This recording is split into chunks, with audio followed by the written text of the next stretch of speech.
Alright, so part 2 ng ating tutorial kung paano gumawa ng inventory listing gamit ang Microsoft Excel. So sa first part is tinuruan ko kayo kung paano gumawa ng automated na inventory count. No? So I assume na napag-aralan nyo na, na-practice nyo na. No? So nag-bargain na kayo. Same na yung lumabas. So now, after nyo bilangin lahat ng laman ng warehouse nyo, yung store nyo, is ganito na yung magiging output ng inyong inventory listing. Diba? So ito yung naka-VLOOKUP, naka-formula. So parang ganito na siya. Okay? So ang next natin gagawin is ipapivot na natin to para magsama-sama na yung bilang ng same na titles. Okay? So, di ba meron tayong mga titles na nasa iba't ibang location kasi hindi magkasya kapag nilagay natin sa isang location. No? So, ang gagawin natin is ipapivot natin para magsama-sama yung total na bilang ng title na yon para hindi mahirapan si system kapag binangga na natin siya sa system balance. Okay? So, ang gagawin natin is, halimbawa, ito na yung pinaka file, no?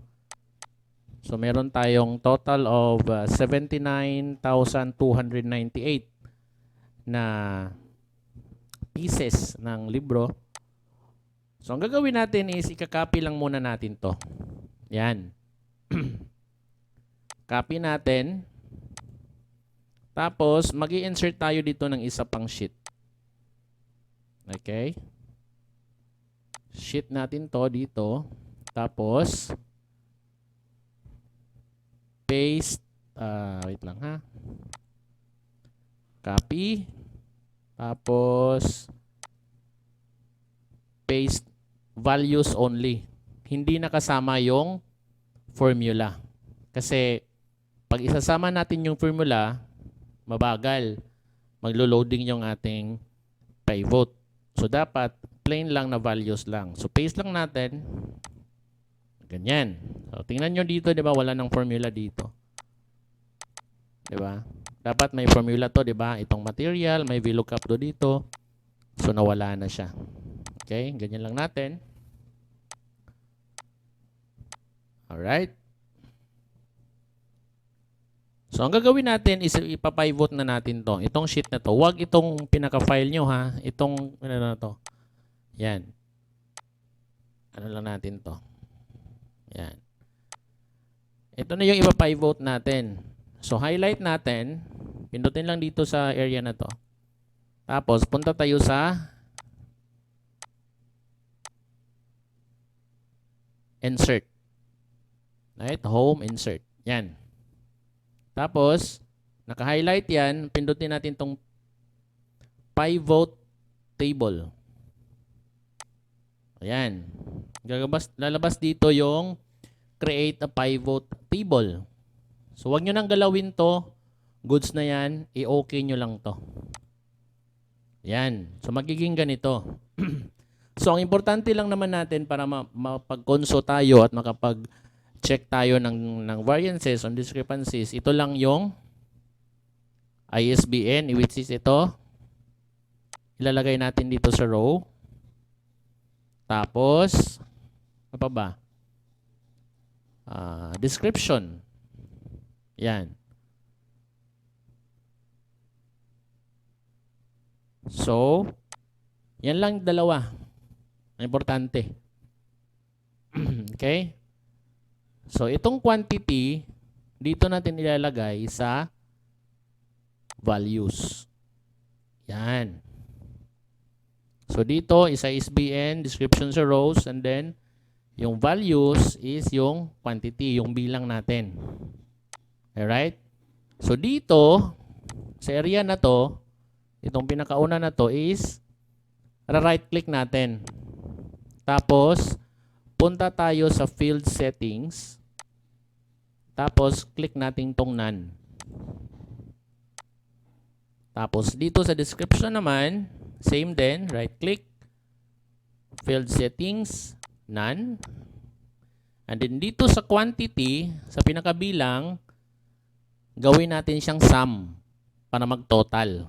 Okay, right click natin. Value field setting is sum. Yan. So, ibig sabihin, yung workbook psikolohiya is 3 piraso, pero kanina nakita nyo is 1 lang yon. Ibig sabihin, nasa ibang location siya na hiwa-hiwalay. Okay? So, ganyan. So, after nyan, para hindi magulo, ayusin ninyo, balik kayo ulit dito, right-click ulit, field settings, punta kayo ngayon dito sa layout and print. Pag layout and print, click nyo dito, show item labels in tabular form para naka-table. Yan. Tapos, okay. Diba? Tapos, itong workbook dito sa description, ganun din. Print layout, show in tabular form. Yan. Okay, goods na yan. Dito, bangga na yan sila. Okay. So, ang gagawin nyo dito, after nyo itong matapos is, click nyo itong X. Tapos, copy nyo ulit. Control C. Tapos, right-click nyo dito. Paste values only. Para matanggal na natin. Yan. So, yun na yung magiging pinaka mismong consolidation mo. Dito ka na magbabangga ng iyong system balance versus count. Okay? So, malalaman nyo dito if tugma itong na-consolidate nyo, if ang total is 79,298, which is dito sa pinaka-count ninyo na binilang is 79,298. Dapat pareho yan dalawa para wala kayong ma-miss out na titles na baka hindi kayo nahugot, no? So, ganyan yung itsura niya. Okay? So, ayun na lang to, ganyan. Tapos, lagyan nyo to ng count. Yan yung count. Ibig sabihin, yan yung actual count ninyo. Dito is ISBN.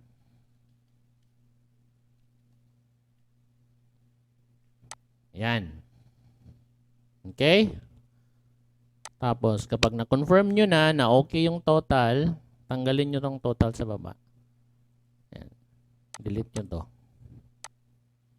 So, ganun yung itsura. So, ang label nyo na nito is, ang label nyo na dito sa sheet na to is, ito na yung magiging konso. Dito na kayo magbabangga kung may variance ba actual versus the system. So, paano natin naman gawin yon? Maglalagay tayo dito ng table. Ay ng row title. So, lagay natin is system.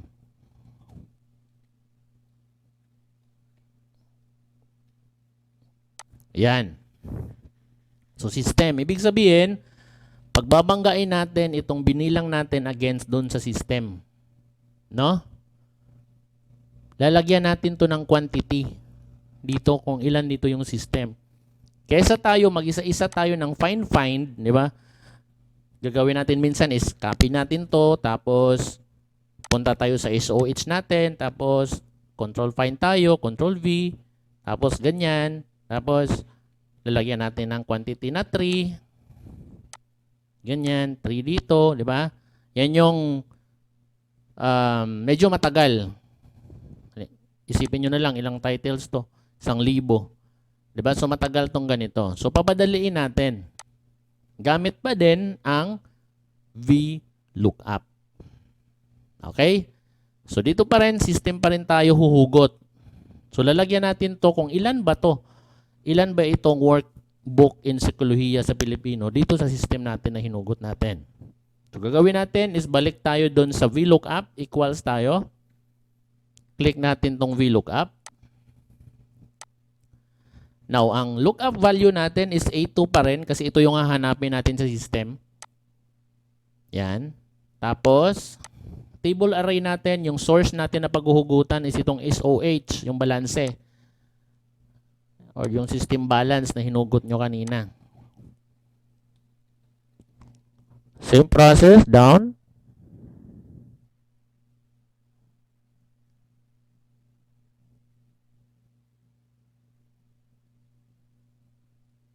Okay, na-capture lahat.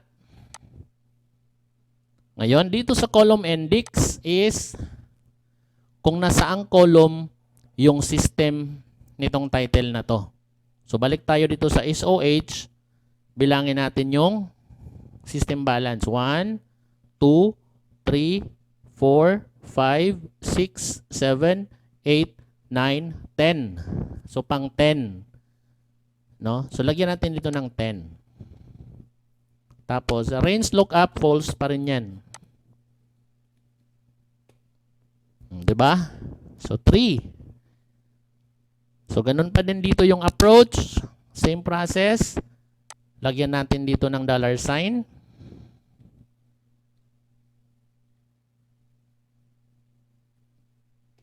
Yan. Tapos, hindi na natin kailangan pang bumalik-balik doon sa SOH kanina. I-copy na lang natin to bababa. Yan.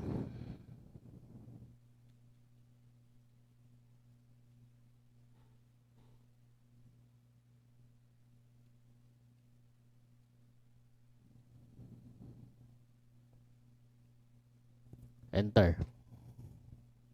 O, diba? Mabilis na. Meron ka ng system balance, meron ka ng count. So, paano natin malalaman kung talagang ito ba yun? Kung tama, halimbawa, ito, Cozier. Check natin dito sa SOH. SOH ng Cozier is 320. Sa console natin na nahugot is 320.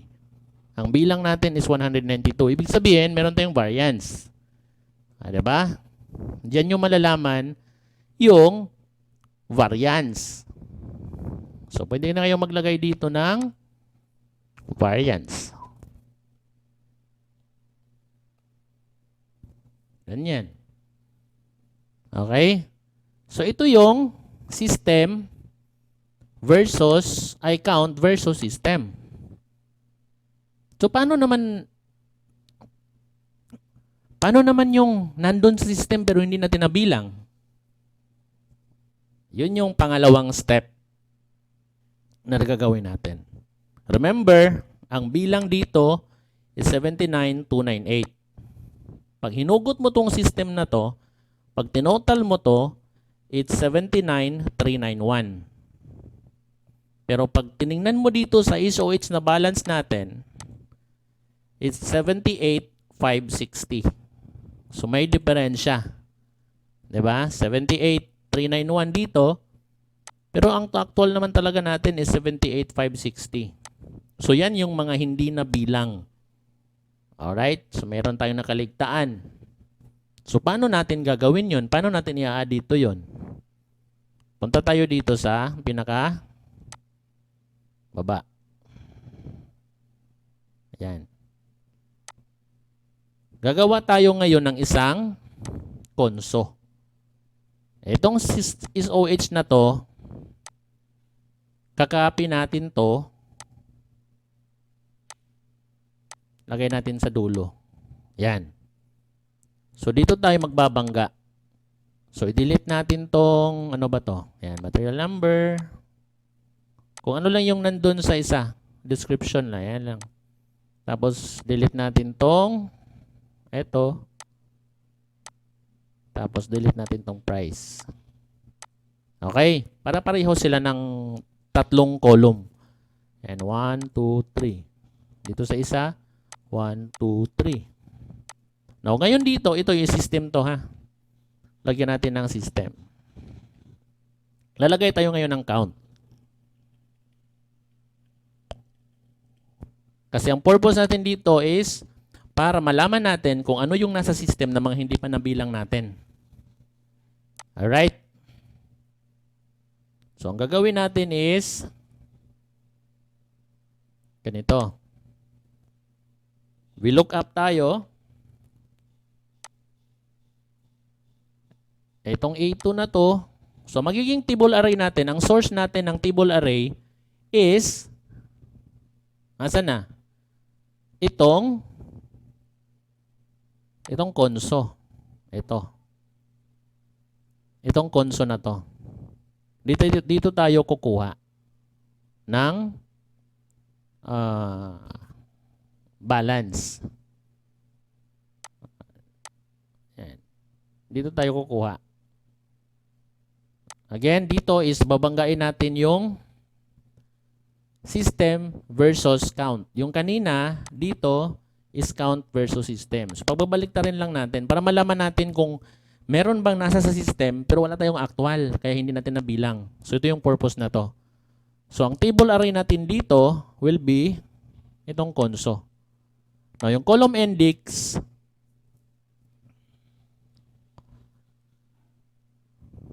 wait lang ha. Ayan.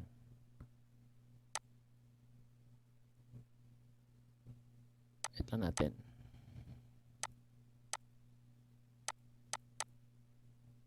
Okay. Konso. So, ang count is we look up A2 table array natin.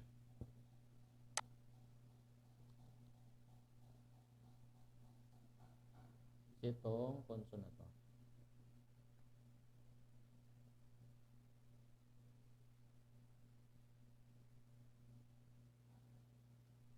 Okay. So, ang column index is kasi ang ilalagay natin dito is ang count sa itong 1, 2, 3.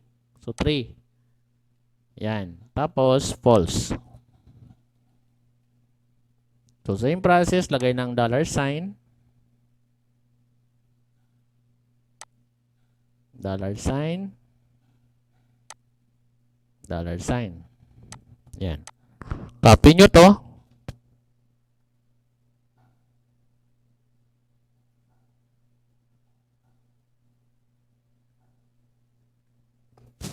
Yan. So, yan na yung magiging itsura. Yan. So, ang variance natin dito, halimbawa dito sa console, lagay natin dito yung variance sa system versus count. Ano nga, tama ba? Ayan.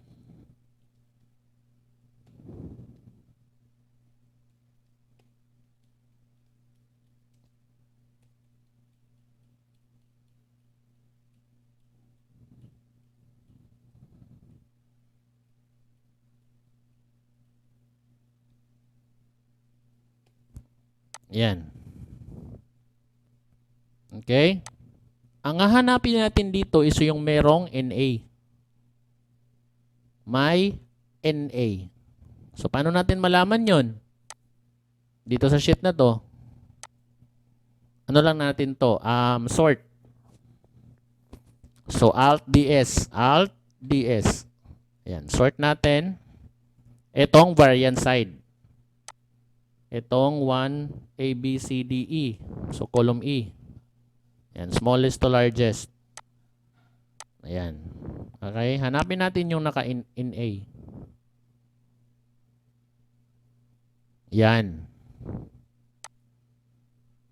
Ito yung walang bilang. Okay? Yan o, count. May system. Pero walang bilang. Ito yung ilalagay natin dito.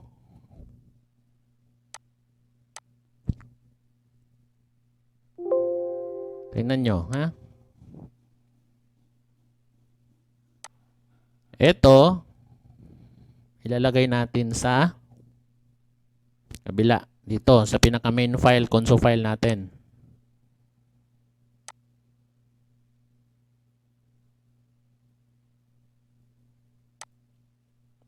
Dyan. Align lang natin para pareho.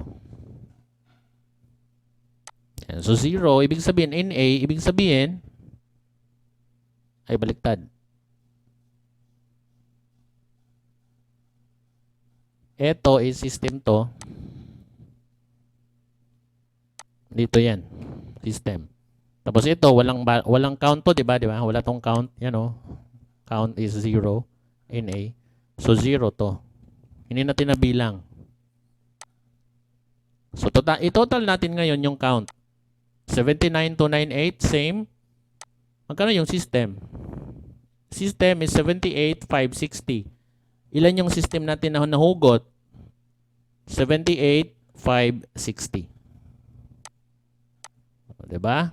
So lagay natin dito kasi ito na yung pinaka working file. Ayan. Okay na yan. Total na yung count mo, balance na 79298, match na dun sa actual mong bilang dito. Ayan, 79298. Yung sa system side mo naman, 78560, which is yung system mo talaga is 78560. Ito na yung pinaka-console file mo. So, pwede ka na dito maglagay ng final mong variance. Halimbawa, system minus count. Tama ba? Ayan, mali. So, dapat count minus system. Para lalabas yung positive, negative. Ayan. Diba? So, sa stem is merong count na 135. Ang system is 305. So, ang variance is 170. Yan. Copy mo lang.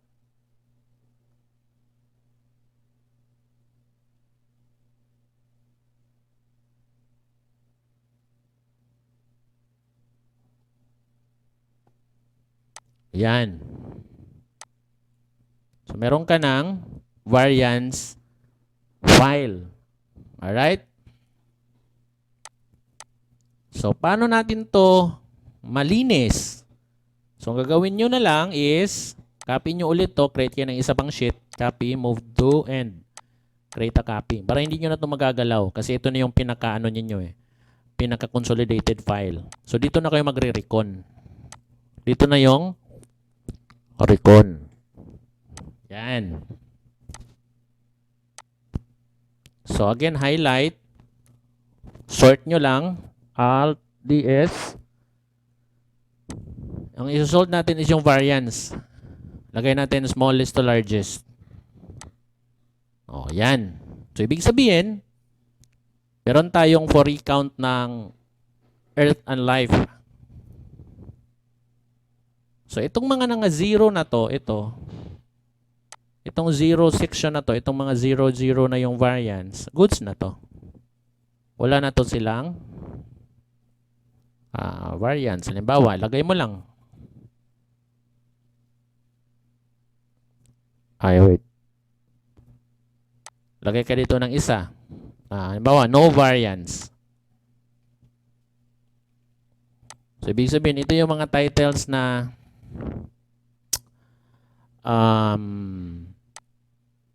wala kang variance. So, kapag magkaka-variance ka, alam mo na. Ayan.